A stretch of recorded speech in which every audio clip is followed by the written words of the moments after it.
신약 성경 152쪽에 있어요.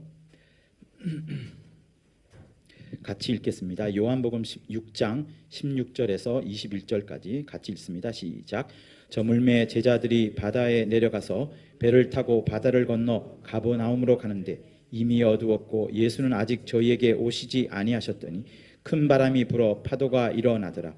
제자들이 노를 저어 10여리쯤 가다가 예수께서 바다 위로 걸어 배에 가까이 오심을 보고 두려워하거늘 가라사대 내니 두려워 말라 하신대 이에 기뻐서 배로 영접하니 배는 곧 저희의 가려던 땅에 이르렀더라. 아멘. 요한의 7가지 표적이라고 말할 때 왜 하필이면 7가지인가를 우리가 집중할 필요가 있습니다. 수많은 표적들이 있었다라고 요한도 말을 했었고 또 마태 마감에 보면 더 많은 표적도 나오긴 합니다.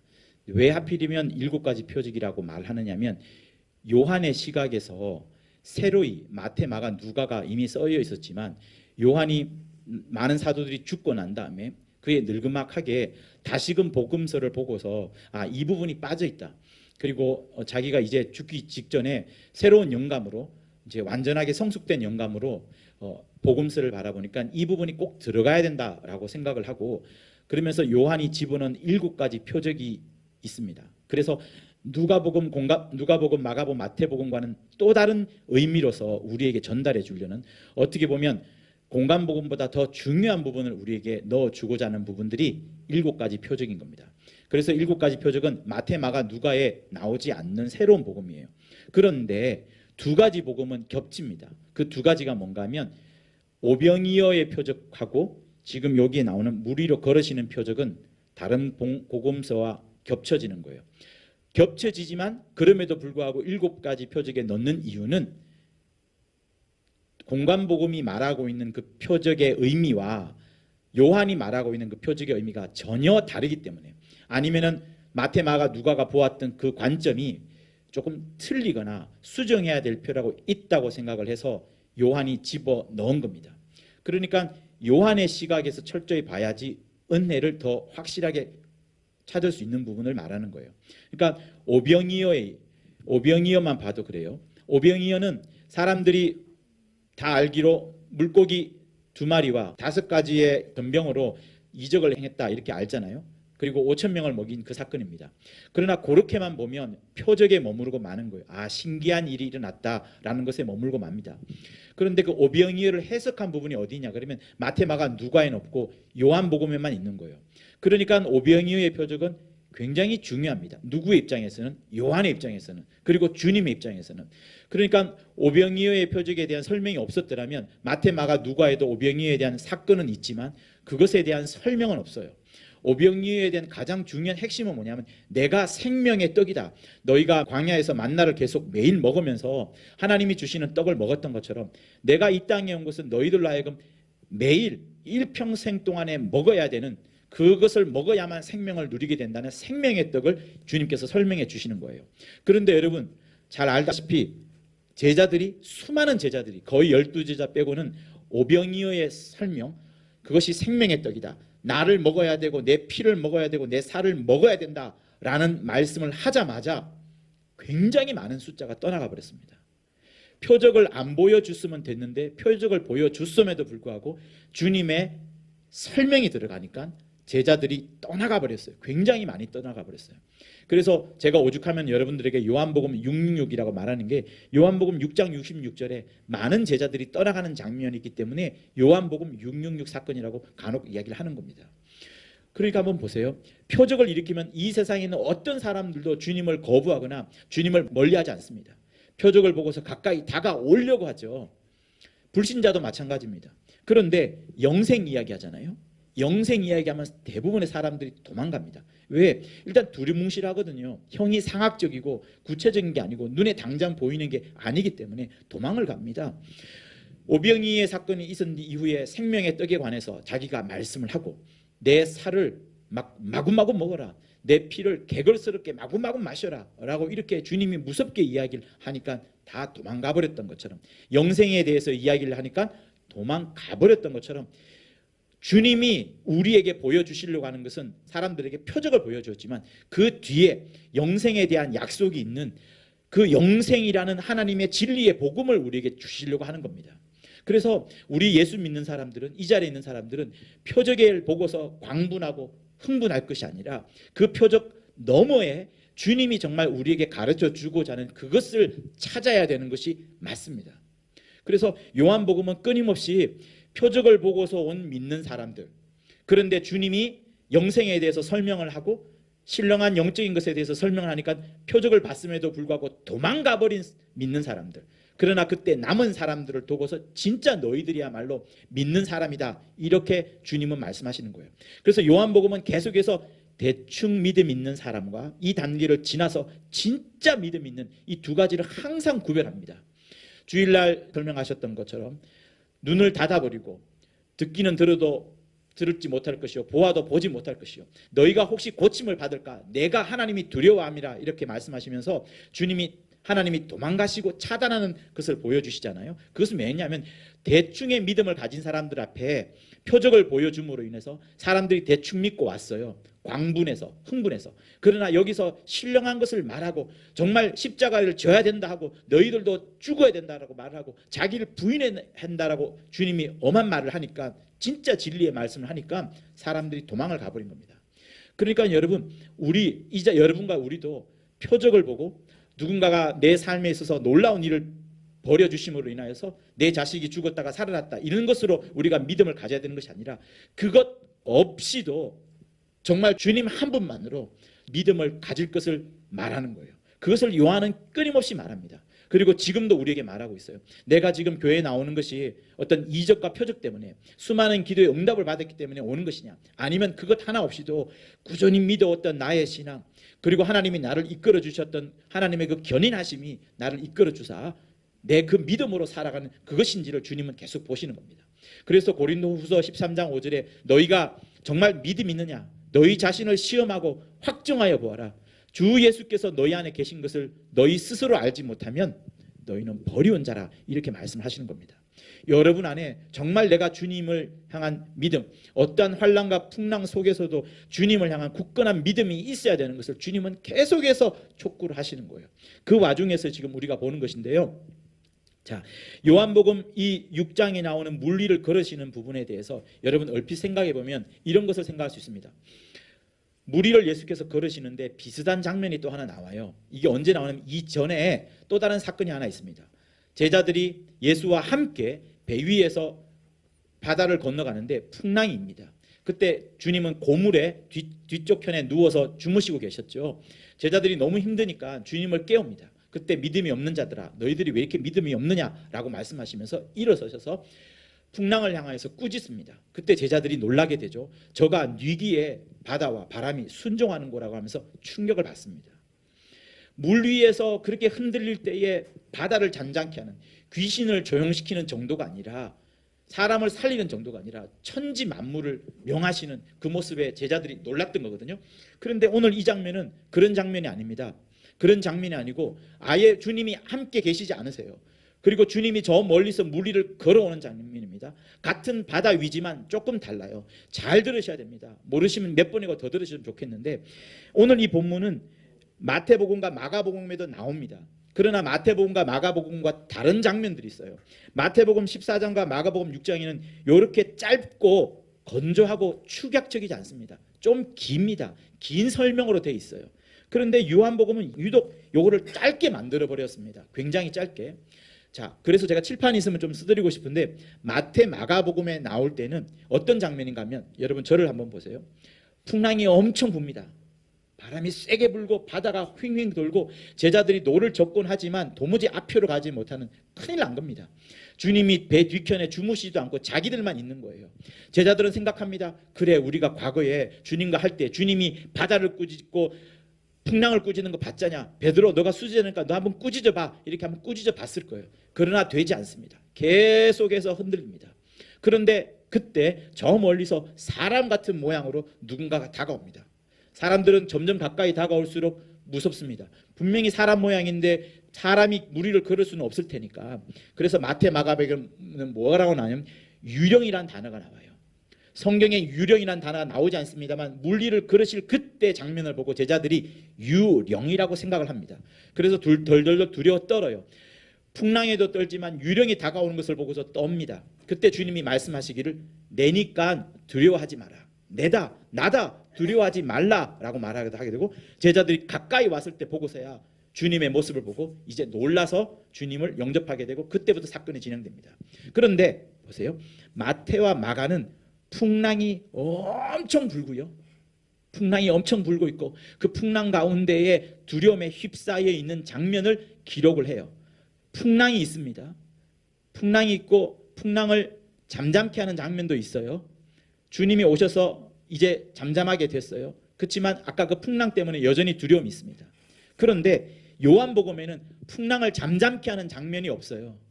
풍랑 때문에 두려워하는 게 아닙니다. 다른 것 때문에 두려워합니다.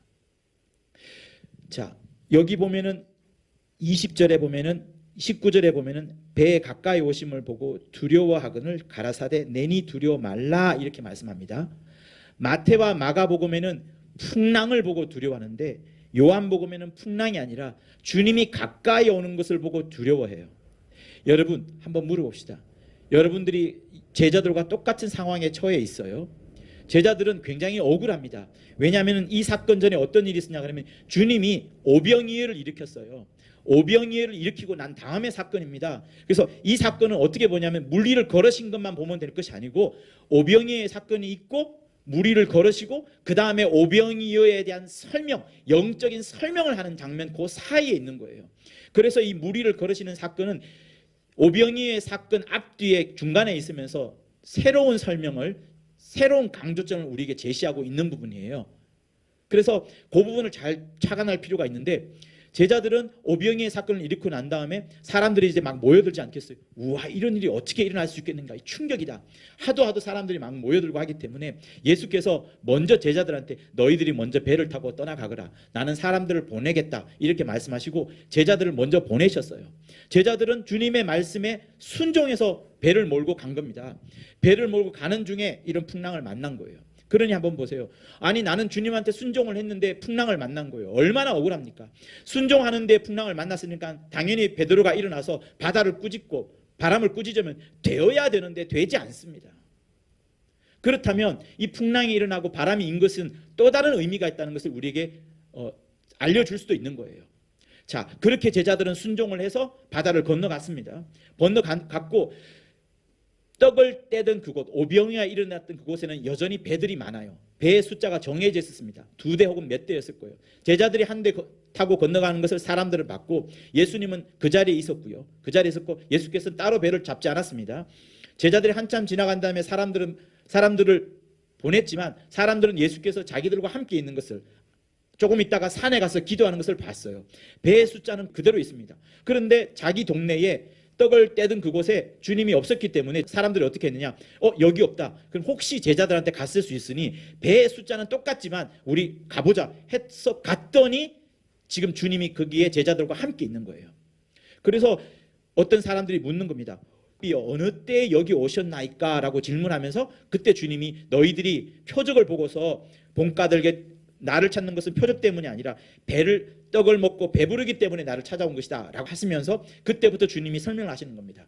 오병이어의 일을 일으켜서 배가 부르고 너희들이 지금 풍족하지만 그 풍족함 때문에 왔지만 내가 오병이어를 일으켰은 그 이유가 아니라 새로운 의미다 라고 하시면서 생명의 떡에 대해서 설명을 하시는 거예요.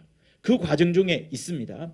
자, 다시 이제 본문으로 돌아가면 마태와 마가가 기록한 물 위에서 주님의 걸으시는 장면은 그때 제자들은 풍랑을 보고서 무서워한 거예요.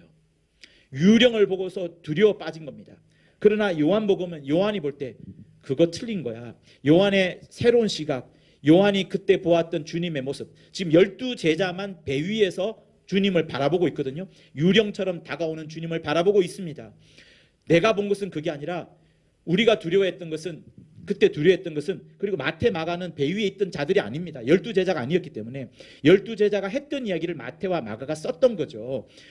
요한은 그 위에 있었던 자이기 때문에 정확하게 아는 겁니다. 우리가 두려워했던 것은 풍랑 때문에 두려웠던 건 아니다.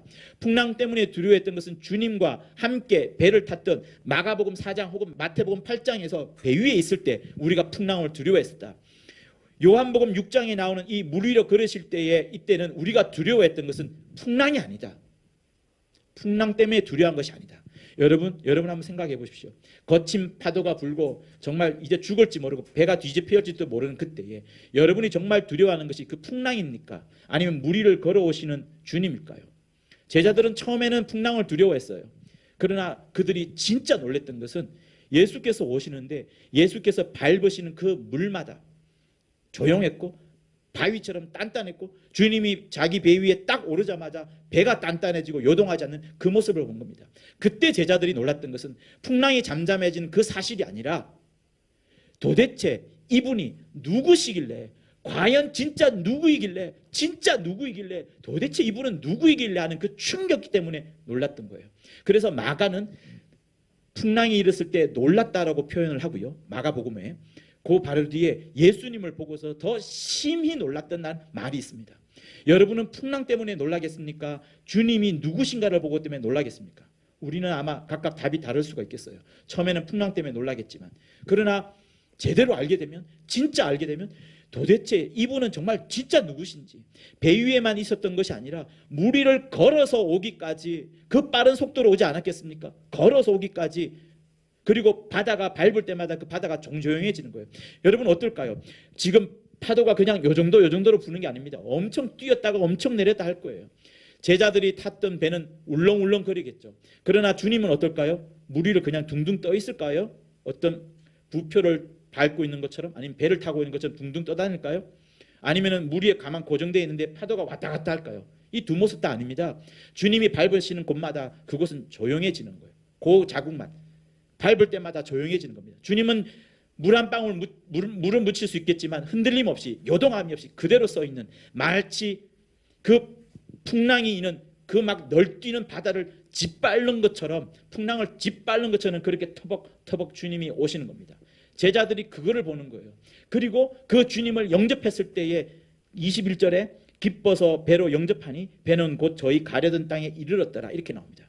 다시 강조할게요. 마태와 마가복음에는 풍랑 때문에 무서워했고 바다가 뛰노는 것 때문에 두려워했다는 장면이 나옵니다. 그리고 그 바다가 조용해졌다는 장면이 나와요. 그러나 요한은 너희들 기록이 틀렸다. 내가 본 것은 바다가 조용해진 것이 아니다. 바다 때문에, 풍랑 때문에 우리가 무서워한 것이 아니다.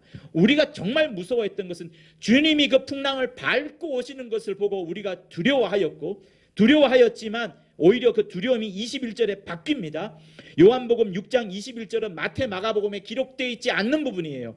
21절에 뭐라고 되어 있습니까? 이에 기뻐서 배로 영접하니 배는 곧 저희의 가려던 땅에 이르렀더라, 이렇게 나옵니다. 여러분 장면을 생각해야 돼요. 세 가지 장면이 있습니다. 첫 번째 장면, 제자들이 주님의 말씀을 따라서 열심히 순종하여서 배에 노를 젓습니다. 열심히 졌습니다. 수리를 갔어요. 열심히 젓는 장면, 제자들이 풍랑 있는 바다에 열심히 푸는 장면. 두 번째 장면, 주님을 영접합니다. 주님을 기쁜 마음으로 그냥 영접한 게 아니에요. 두려움이 있는 거 아니에요. 기쁜 마음으로 주님을 딱 했더니 어떻게 돼요? 배가 곧장 저희의 가려던 땅에 이르렀다라고 말하는 거예요. 마태와 마가는 곧장이 나지 않습니다. 좀 가다가 바다에 이르렀다라고 표현해요. 그러나 요한은 어때요? 요한의 시각, 요한의 영감은 주님을 영접했더니, 주님을 기쁘게 영접했더니 곧장 가려던 땅에 이르렀다라고 말합니다. 여러분, 팩트가 뭐냐가 중요하잖아요.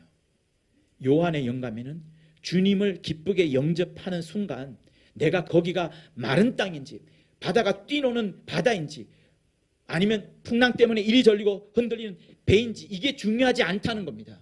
주님을 영접하는 그 순간 그 땅에 이르렀고 그 순간 기쁨이 넘쳤다는 것을 요한은 강조하는 거예요. 그래서 마태 마가와 다르게 요한은 기록했기 때문에 이 요한복음의 물 위를 걸으시는 장면을 새로운 표적이라 말할 수 있을 정도로 말하는 겁니다. 그게 두 번째 장면이에요. 첫 번째 장면은 제자들이 열심히 노를 젓는 거, 순종하여서 열심히 노를 젓는 거. 두 번째는 예수를 영접했더니 바로 즉시로 땅에 이르렀고 그리고 그들이 기뻐했다는 거. 한 가지 더 있습니다. 세 번째 장면은 뭐냐면 여전히 뭐가 있어요?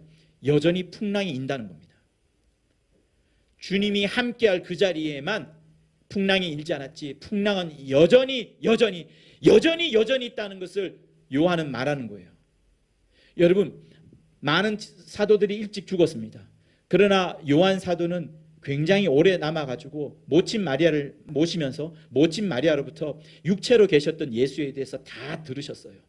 그렇지만 그 이후에 요한이 기록한 요한복음서는 육체에 대한 예수의 기록보다는 정말 신령하신 주님의 그 영적인 말씀과 주님의 그 귀한 하나님의 영적인 소식들을 계속해서 품어내는 것이 요한복음입니다.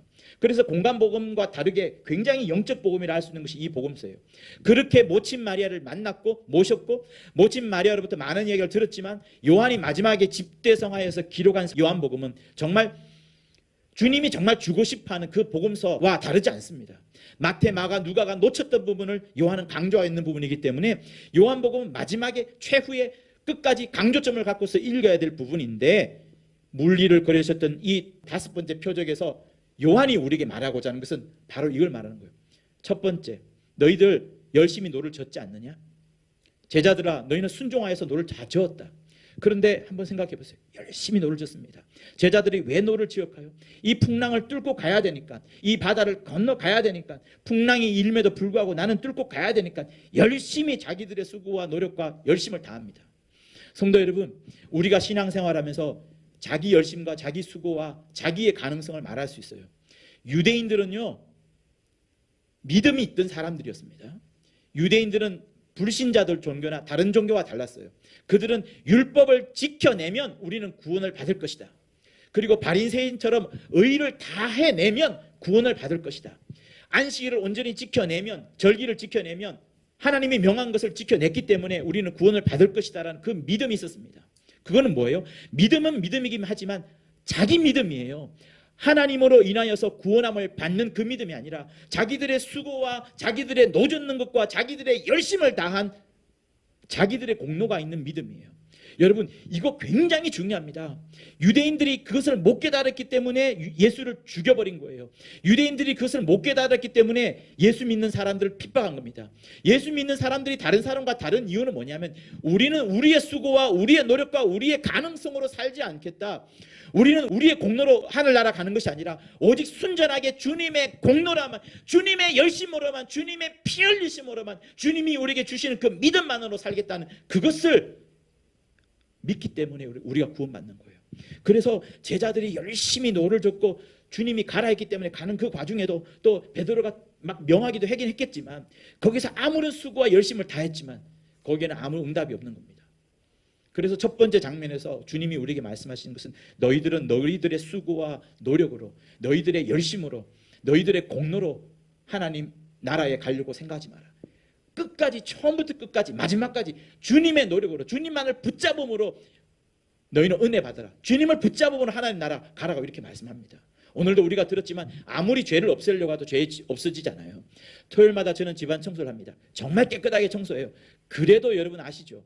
또 청소할 게 나오고 또 버릴 게 나오고 또 먼지 덩어리가 나옵니다. 하면 할수록 계속 나옵니다. 저는 깨달았어요. 야, 내가 이렇게 아무리 청소해도 집안이 다 청소할 수 없겠구나.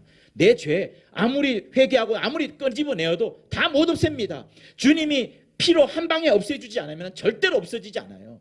그래서 주님의 은혜로 살아야만 우리는 구원받는 것이지, 내가 죄를 다 없앴다고 구원 못 받습니다. 다 없앨 수도 없거니와. 그래서 우리는 하나님의 은혜, 하나님께서 부어주시는 그 믿음, 하나님께서 함께 해주시는 그 믿음만으로 살 수 있는 거예요. 여러분, 주님께서 7병2여의 이적도 일으켰어요. 7가지의 병과 2마리의 물고기로 이적을 일으켰습니다. 그때는 4,000명을 먹이셨어요.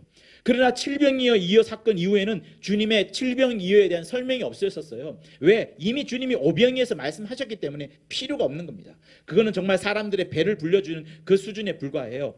그러나 유대인들 앞에서, 7병이는 이방인들 앞에서거든요.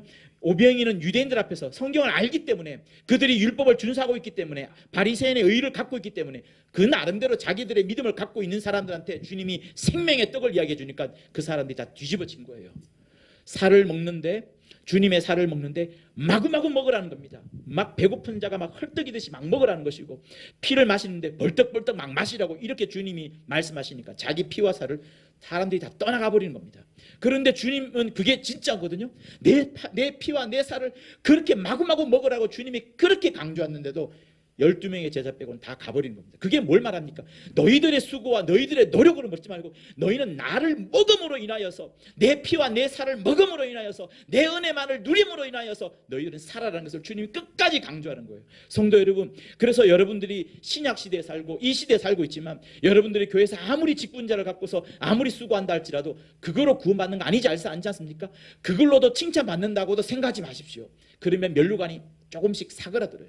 그러지 말고 처음부터 끝까지 나의 삶에 순종과 복종과 직분에 충성하는 그것 역시도 내가 은혜로 이것을 했습니다, 주님이 나를 붙잡아 줌으로 인하여서 주님의 믿음 때문에 내가 이것을 했습니다라고 말할 수 있어야지 진짜 그 사람이 진짜 무서운 믿음을 가진 낭중지추라고 하잖아요. 호주머니 속에 뾰족한 송곳이 있으면 훅 튀어나온다고, 낭중지추처럼 그런 위대한 믿음이 여러분에게서 나오게 되는 것이고, 그런 사람을 주님은 어느 곳에든지 보내가지고 이 사람의 믿음이야말로 내가 자랑하고 싶은, 면류관을 주고 싶은 그 믿음이다라고 자랑하게 되는 겁니다. 그래서 여러분의 수고, 여러분의 노력 다 하지 말아야 되는 것이 첫 번째 장면이고요. 두 번째는 기뻐서 배로 영접하니 배는 곧 저희의 가련 땅에 이르렀더라. 요 구절만 요한복음이 기록하고 있어요. 그러니 주님을 두려움 속에 있을 때 주님을 바라보고서 주님을 영접하는 겁니다. 왜 이 제자들이 두려워했나? 요한이 진짜 두려웠던 건 뭔가요? 바다는 조용해졌어. 과거에도 한번 조용해졌어. 그리고 지금 조용해질 건데 주님이 오니까 우리 배가 조용해지더라. 우리가 많은 두려움 속에 빠졌고 과연 저 사람이 누굴까 너무너무 두려운 겁니다. 너무 두려운 거예요. 그런데 여러분 어때요? 정말 두려운 사람이 내 남편이고 두려운 사람이 내 자식이라면 너무 기쁘지 않습니까? 큰 힘이 나에게 다가오는 거니까. 그러니까 그 두려움의 대상이었고 경외의 대상이었던 분을, 주님을 내 배에 영접을 하니까 어떻게 영접해요? 기쁘게 영접하는 겁니다. 정말 웰컴, 아멘, 할렐루야 하면서 영접을 하니까 바다가 조용해졌을 뿐만 아니라 즉시로 그 가던 땅에 이르는 거예요. 우리가 가는 길이 멀 겁니다. 우리가 언제 죽을지 모르고 언제 교회 사태가 끝날지 모르고 나의 이 고생과 수고가 언제 끝날지 알 수가 없습니다. 그러나 주님이 진짜로 내 앞에 나와 함께 즐거운 마음으로 나와 함께 있는다 그러면 그 땅은 먼 땅이 아니에요. 저 하늘나라가 먼 것이 아니라 굉장히 가까워 있는 겁니다. 그 가까이 있는 하나님의 나라가 너무나도 가까이 있는 내 심장에 있다 보니까 내가 하루하루를 살아가면서 아무리 고난스럽고 힘들어도 힘들지가 않은 겁니다. 핍박과 환난 가운데도 목을 자르는 그 현장에서도 내가 두렵지가 않은 겁니다. 왜? 이미 그 하늘나라가 내 안에 들어와 있기 때문에. 그게 여러분 영접인 거예요. 세상 사람들은 영접기도 합시다 하면서 이제 갓 전도하고 저를 따라하세요, 예수께서 내 안에 계심을 감사합니다, 이렇게 따라하게 하면서 영접기도 합니다. 그러나 여러분 그것은 겨우 피만을 갖고 겨우 구원을 얻을 수 있어요. 그게 영접이 아닙니다. 영접이 뭡니까? 환영하면서 주님을 내 배 가장 중앙에, 사실 내 영혼의 가장 중앙에 받아들이는 거거든요. 가장 소중한 곳에, 내 심장에, 내 영혼의 가장 중요한 게 받아들임으로 인하여서 그분을 나의 주인으로 섬기는 겁니다. 그분을 나의 선장으로 만드는 거예요. 그분이 이쪽으로 가자면 이쪽으로 가고 풍랑이 있는 쪽에 동서남북이 모르는 찰나인데 배가 몇 바퀴나 뒤집었는데 해가 어딘지도 모르는 찰나인데 별빛도 안 보이는데 주님이 가자는 곳으로 가질 수밖에 없지 않습니까? 그러니까 주님을 우리가 온전히 영접했다는 것은 내 삶의 주인이 내가 아니라, 내가 하고 싶은 대로 살아가는 것이 아니라 주님이 하고 싶은 대로 나를 만들어가는 것을 말하는 거예요. 그래서 그것이 어떤 때는 풍랑 속으로 들어가기도 하고 질병 속으로 들어가기도 하고 부도가 나는 상황까지 들어가기도 하겠지만 그것이 주님의 방법이기 때문에, 주님을 선장으로 모신 것이기 때문에 반드시 거기에는 하나님이 원하시는 승리가 있는 겁니다. 그때에 아무리 그 거리가 멀다 할지라도 배는 곧 저희의 가려던 땅에 이르렀느니라 하시는 것처럼 금방 그 결과는, 내가 가고자 하는 목적지는, 내가 가고자 하는 하나님 나라는 금방 내게 다가와 있는 겁니다. 그래서 그 두렵고 무서운 하나님을 진실로 여러분의 기뻐하는 마음으로, 정말 주인으로, 배의 선장으로, 내 인생의 최고 주관자로 정말 모실 수 있는 여러분이 되시기를 예수 이름으로 축원합니다. 마지막이에요. 세 번째, 제가 뭐가 없어지지 않았다 그랬죠? 세 번째 장면이 있습니다. 풍랑이 없어지지 않았어요. 마태와 마가는 풍랑이 없어지는 장면을 기록하고 있어요. 그러나 마태 중에 마가 둘 중에 한 명인데 아무튼 둘 중에 한 명도 역시도 풍랑이 없어졌다는 것을 기록하지 않습니다. 풍랑은 여전히 있는 거예요. 바다는 휘놀고 자기들이 이미 무태 발을 내디뎠기 때문에 바람은 불지만 안전한 상태에 있는 겁니다. 풍랑이 왜 계속 있을까요? 여러분 신앙생활하면서 여러분들은 많은 그런 기도를 할 겁니다. 제자들도 그런 기도를 했을 거예요. 우리가 주님의 제자다. 예수 이름이 내 안에 있다. 주님이 나와 함께 하신다. 그렇다면 주님이 내 삶에 풍랑을 잠잠케 해주면 되지 않느냐. 제자들이 열심히 노를 저어갑니다. 열심히 기도를 해서 풍랑이 잠잠해지면 돼요. 그러면 갈 수 있을 겁니다. 그러나 풍랑이 잠잠해지는 것이 주님의 목적일까요? 아니에요. 우리 삶에 있어서 고난과 역경이 여러분 없는 것이 우리는 원합니다. 저도 원해요. 고난과 환난이 없는 것을 원합니다. 그러나 성경은요, 항상 정말 제대로 믿는 사람 앞에, 제대로 믿는 그 빛의 자녀 앞에 어둠이 떠나가듯이 어둠은 항상 드러나게 돼 있어요. 빛으로 행하는 자 앞에 어둠은 드러나게 돼 있기 때문에 우리가 가는 곳곳마다 빛의 자녀가 어쩔 수 없이, 그게 어둠의 요소가 아닙니다. 어쩔 수 없어요. 그들이 어둠의 요소인 거예요. 고난과 역경과 환난을 만나게 되어 있습니다. 이거는 없어지지 않아요. 없어질 수도 있습니다. 주님과 함께하면. 그러나 없어지지 않는 환경이 있어요. 없어지지 않는 풍랑이 있습니다. 우리가 신앙생활 하다가 어떤 분이 60년, 70년, 80년 신앙생활 하다가 당뇨가 걸리거나 암에 걸렸어요. 그러면 이제 곧 죽을지 모릅니다. 아니, 나는 신앙생활 열심히 해왔는데 왜 이런 결과가 왔을까? 여러분, 그거 잘못된 거 아닙니다. 주님은 우리 인생 가운데에 그런 풍랑을 주시기도 하셔요. 질병을 주시기도 합니다. 우리가 예수 이름으로 질병을 쫓아내기도 하지만 저의 목회 경험에 의하면 쫓아내지 못하는 수많은 경험도 있습니다. 예수 이름이 아니라 저는 못 고치는 병이 있어요. 그러나 어떤 때 제가 느끼는 것은 주님이 우리에게 이 질병을 남겨둠으로 인하여서 내게 더 주님을 붙잡게끔 하거나, 아니면 내가 주님을 더 붙잡는 환경이, 여건이 못 된다 할지라도 내 주변에 있는 사람들을 어떻게 역사하게 해가지고 놀라운 새로운 일을 하나님께서 펼치는 경우를 저는 많이 보았습니다. 그래서 풍랑이 이런 것이 여러분 잘못이 아닙니다. 풍랑을 없애달라고 하는 것이 우리의 기도가 아니라는 것을 말하는 거예요. 내 삶에 살아가다 보면 역경이 올 수 있어요. 여러분, 불신자들에게 역경과 고난이 오지 않을 것 같습니까? 인생은요, 반드시 역경과 고난이 오게 돼 있어요. 그러나 너희가 뭐라고 했습니까? 선을 행함으로 고난을 받는 것이 오히려 너희에게 상급이 되는 줄 너희가 알지 못하느냐? 선을 행함으로 하나님을 기쁘게 하는 것이 더 아름답지 않겠느냐? 너희가 악을 행함으로 고난을 받는 것은 얼마나 당연한 것이겠느냐라고 말씀하시면서 예수 믿는 사람에게 수고와 고난의 길이 있다는 것을 성경은 말하고 있어요. 오죽하면 그리스도의 남은 고난을 교회에, 내 육체에 채워넣으라고 말씀하지 않습니까? 그러니 사랑하는 성도 여러분, 우리가 진짜 예수를 믿는다고 하면 고생과 고난과 역경이 있다 할지라도, 풍랑이 있다 할지라도 그것을 없애달라는 기도하십시오. 그러나 아무리 기도해도 이것이 없어지지 않을 때는 그 속에 하나님 아버지의 뜻이 있습니다. 하나님 아버지의 뜻이 있어요. 아까 오전에 우리가 찬양 부를 때에, 그 찬양 제가 가사를 잘 모릅니다만 그 가사 부를 때에 눈물 흘리지 않고 그 가사 부를 수 있을까요? 눈물을 흘리는 사람이 고난을 만났지만 고난 속에서도 주님을 붙잡고 달려가면서 그 노래를 부를 때 눈물이 흘러나오는 겁니다. 그래서 여러분, 우리에게 있어서 세상 사람이 주는 행복, 세상 사람이 주는 세상 사람이 주는 명예와 그런 물질들이 우리를 기쁘게 하는 것, 여러분, 그거 의미 없습니다. 그런 것들 갖고 가서 하나님 앞에 갔을 때 자랑할 수 있을까요? 하나도 자랑할 수 없을 겁니다. 전혀 면류관이 되지 않아요. 배지도 되지 않을 겁니다. 우리에게 있어서 면류관이 되고 배지가 되는 것은 이 고난 속에 주님을 믿으면서 살았더니 내가 이런 고난을 받았습니다. 심지어 십자가를 졌습니다. 심지어 채찍을 받았습니다. 그것이 나에게 자랑이 되고 그것이 나에게 면류관이 되어서 주님한테, 내 신랑한테 칭찬을 받는 거예요. 그래서 성도 여러분, 여러분이 정말 믿음의 길을 가면서 고난 받는 것은 정말로 행복한 겁니다. 그것을 주님이 이 요한복음에서 말하는 거예요. 풍랑은 없어지지 않는다.